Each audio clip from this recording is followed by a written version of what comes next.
Hey guys, good evening. It is John C. Morley here, serial entrepreneur. Great to be with you on another great day or evening. It is Sunday, November 17th, 2024. Thanks for popping in. Do take this moment to go get yourself something delicious from the fridge. Maybe something hot, like a hot cocoa, perhaps, or some leftover Halloween candy. Maybe something icy cold. Could be ice cream, could be another snack, cake, or something else. So go run and get that, and we'll kick off the show in just a minute. I am your host, John C. Morley, serial entrepreneur. It is so great to be with you. Welcome to the Inspirations for Your Life podcast, where I'm not only a host, but I'm also a coach. Today, we're going to dive into transformative power of vigilance. The episode's going to unpack how staying attentive and alert shapes personal growth, nurtures relationships, and propels professional success. I'll explore vigilance through historical, spiritual, and practical lenses, showing how it fosters balance and fulfillingness to your life. So stick around for actionable insights to help you build this vital habit. Let's embark on the journey together. So hurry on back from the kitchen and let's get started. Do check out my hat, believemeachieve.com, for more of my amazing, inspiring creations. So number one, when we think about vigilance, okay, vigilance is something that a lot of people they misunderstand. Okay, they misunderstand it, and I think the reason they misunderstand it is because it can be a little confusing. So we talked about the definition yesterday, right? But I think the most important thing is knowing, like, what it means, right? Today we're talking about historical significance. And so when we think about those points, there's a lot in there that I believe we can play to. And so maybe you're saying to me, "Hey, John, I don't really know what all this means," and that's perfectly okay that you don't know what it means. It's just that when we think about it, it's important to understand the practicality of everything, right? I think that's a big part.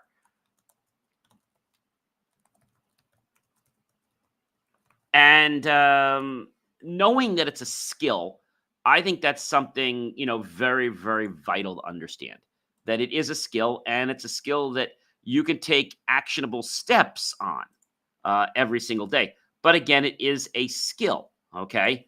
And that's something that I believe a lot of people don't understand, that it's a skill. But I'm here to tell you something, ladies and gentlemen, it is a skill. So it is a skill, and this skill is something that you can get better and better at every single day. All right. It's not something you're going to learn overnight. So I want to make sure I caution you on that. You're not going to learn this overnight. So if you're thinking about doing that, well, you're not going to learn it overnight, but you'll get better at it every single day. So the first point I want to talk about when we think about, historical significance, and that is ancient civilizations. So vigilance was essential for survival in the ancient societies. Communities relied on watchful sentinels to protect against external threats such as invasions or natural disasters. I bet you didn't know that. Number two, military strategy. Throughout history, vigilance has been a cornerstone of military success, from early warning systems in medieval castles to modern day intelligence. Staying alert has often determined the outcome of conflicts.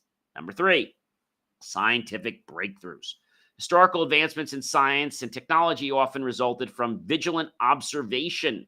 Pioneers like Galileo and Newton made groundbreaking discoveries by carefully monitoring natural phenomena. Uh, Four, civil rights. Civil rights movement, social change has been derived by vigilant leaders and activists who remained alert to injustices. So, movements like the civil rights movement required constant awareness to challenge systematic inequalities of things effectively.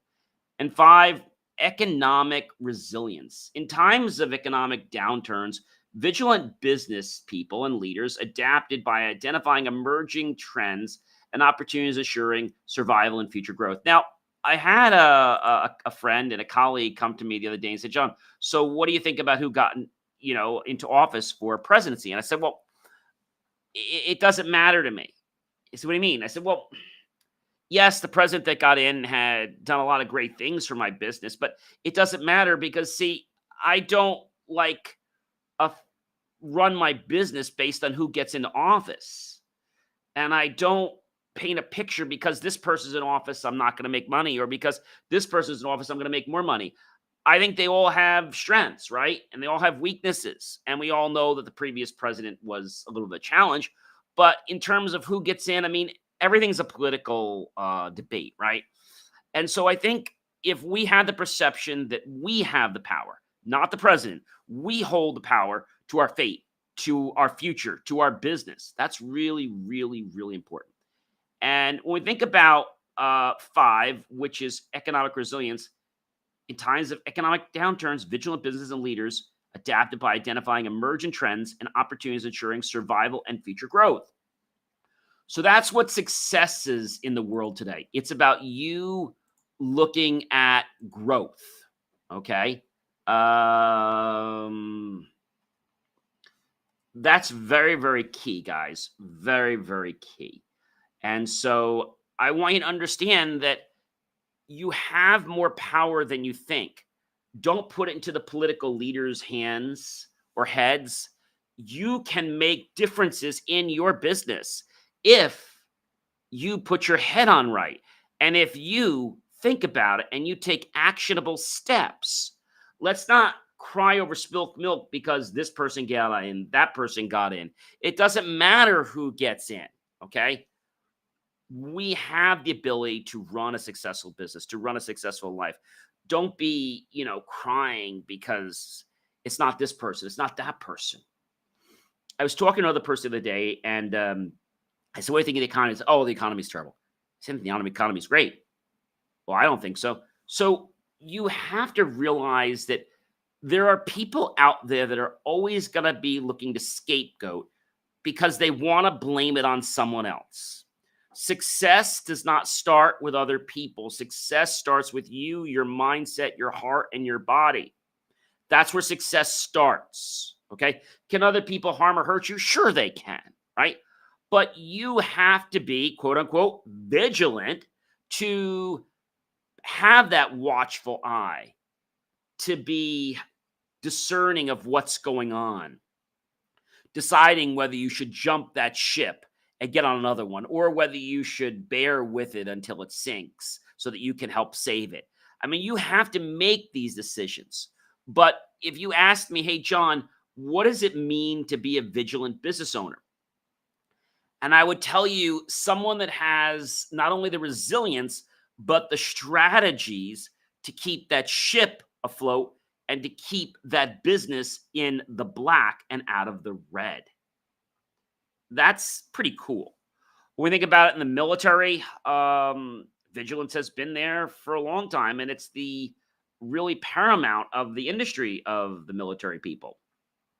Like I said, from the early warning systems in the medieval castles to now modern day intelligence, staying alert and making sure the outcome is going to be great for all. I think understanding things like scientific breakthroughs, right? Historical advancements in science and technology, they came from vigilant observation, right? As I said, Galileo and Newton, they made groundbreaking discoveries by carefully monitoring and observing natural phenomena. That's a cool one, right? That's all they did. But they were very vigilant at it, right? They were very vigilant at it. So you might be saying, "John, what is phenomena?" So a phenomenon is an observable fact or an event. This is according to Merriam-Webster, an object or aspect known through the senses rather than by thought or intuition. A temporal, spatio-temporal object of sensory experience as distinguished from a noumenon. Okay. And I know you're probably going to say to me, "John, what the heck is that?" It's a posited object or event that appears in itself independent of perception by the current senses we have. A fact or event of scientific interest susceptible to scientific description and explanation, a rare or scientific fact or event. Plural is phenomenons, an exceptional, unusual, or abnormal person, thing, or occurrence. So, what I want to tell you, ladies and gentlemen, is that you can make these changes in your life. You absolutely can make them. I mean, it's really key.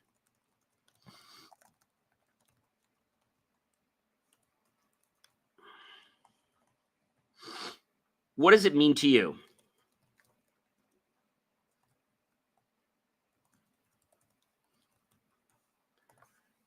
I think it's important to know that this show, which is the topic that we've established for this particular episode, Guardians of the Past, the power of historical vigilance. By the way, we are on series 3, show 47, episode number 2. So there is power, ladies and gentlemen, in being vigilant. There's power in observing what's going on in our life. There's power. And if there's power in observing, I don't want to get too deep, but you probably know the double split experiment in physics. Well, I'll try to give you a quick rundown on it because it's a long thing, but I'll try to make it pretty easy. So there was the slit experiment, okay? And what they were able to do is they would pass, basically pass the light through it, right? And they were saying that in the double slit experiment, light and matter can exist in both cases as a wave and as a particle. So it was first performed by Thomas Young in 1801, and the demonstration of the wave behavior of visible light in 1927, Davison and Germer, independently, George Paget Thomson and his researcher student Alexander Reed demonstrated that electrons show the same behavior, which was later extended to atoms and molecules. Thomas Young's experiment with light was part of a classical physics long experiment of the quantum mechanics and the concept of wave-particle duality. So in the basic version experiment, a coherent light source, such as a laser beam, illuminates a plate pierced by two parallel slits, and the light passing through the slits is observed on a screen behind a plate. The wave nature of light causes the light waves passing through the two slits to interfere, producing bright and dark bands on the screen, a result that would not be expected if the light consisted of classical particles. However, the light is always found to be absorbed at the screen at discrete points as individual particles, not waves. So the interference pattern appears via varying densities of these particles hit on the screen. Furthermore, versions of experiments included detectors and slits, finding that each detected photon passes through one slit, as would a classical particle, and not through both slits. And so what they were able to conclude is that it did something different when it was observed. When it was observed, it went through the one condition where it would go through, let's say, go through as a particle, and then when it was observed, it went through as a wave. So it was very confusing for a lot of people, but it was amazing because the double slit experiment taught us a lot. You're probably saying, if you're still asking me, what did the double slit experiment, teach us in quantum physics? Well, one thing we learned is that what we see is not always what happens. So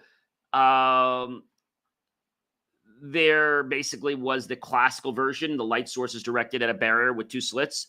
Beyond the barrier, a screen captures the resulting pattern. The quantum version, individual particles like electrons or photons are fired at the slits. Wave-like behavior, when both slits are open and no observation is made, an interference pattern appears on the screen, suggesting each particle behaves like a wave when there's no observation. If a detector is placed at the slits to observe which slits the particle passes through, the interference pattern disappears. Instead, particles form two clusters behind the slits, like classical particles.